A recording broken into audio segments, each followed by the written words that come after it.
Welcome back everyone. Thanks for joining me again on my hydroponic and cultivation journey from 2015 to current. I do apologize if some of this stuff is boring. This video was taken between 2015 and 2016.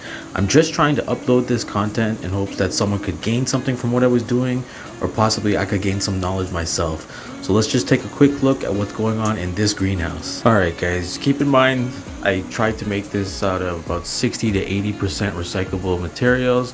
You can see we got some CFLs there. That's the aeroponics system that I made.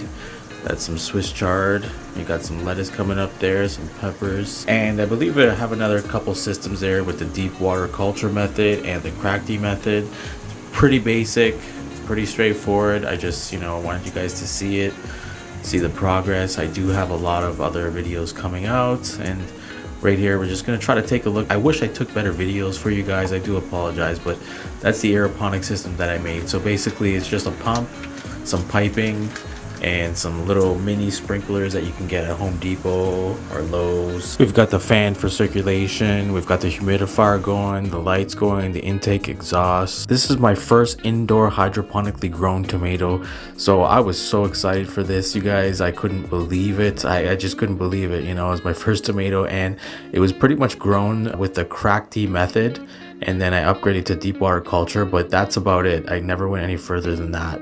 I did add a little bit of nutrients. That's it, man. I did my pruning, and voila, I had some beautiful tomatoes.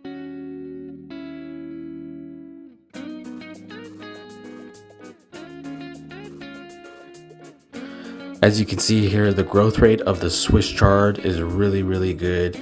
You definitely can see some stretching there in the stems, and that's due to having the light too far away, or maybe the lights were just not powerful enough. And you can see I was growing with some coco coir, a little bit of a mix up there, so I did have to change some things around. I've got a few seedlings in the back.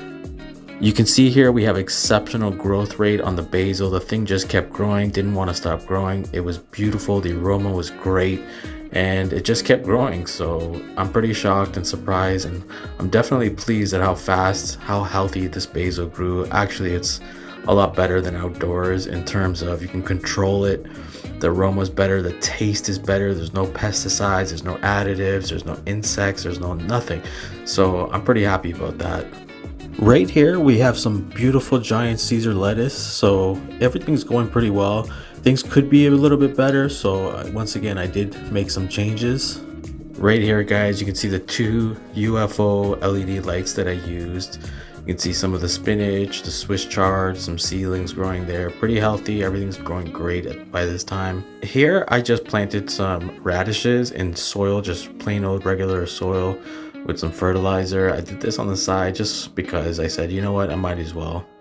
So right here you guys, you can see some of the seedlings I had for the tomatoes. They are growing amazing, and that's only with the deep water culture method. So it's basically the crackty method, but I've got an air stone in the reservoir, and I do eventually add some nutrients. That's it, and these tomatoes loved it.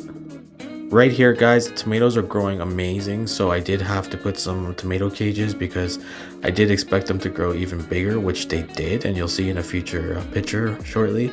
But everything was growing amazing, and I'm pretty shocked with these tomatoes and definitely satisfied 1000%. So right here you can see the tomatoes are just growing amazingly. It's growing very big, very fast. So this is where I realized, you know what, I need to step things up and take things to a bigger scale.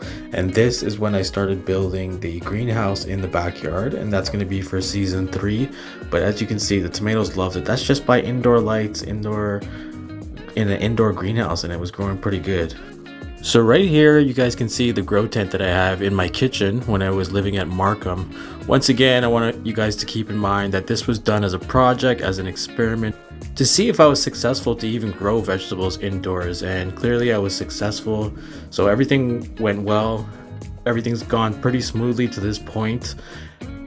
Let me know in the comments guys if you have any questions at all. I hope that this video can benefit someone in some way, shape, or form. I hope you guys enjoyed. Until next time.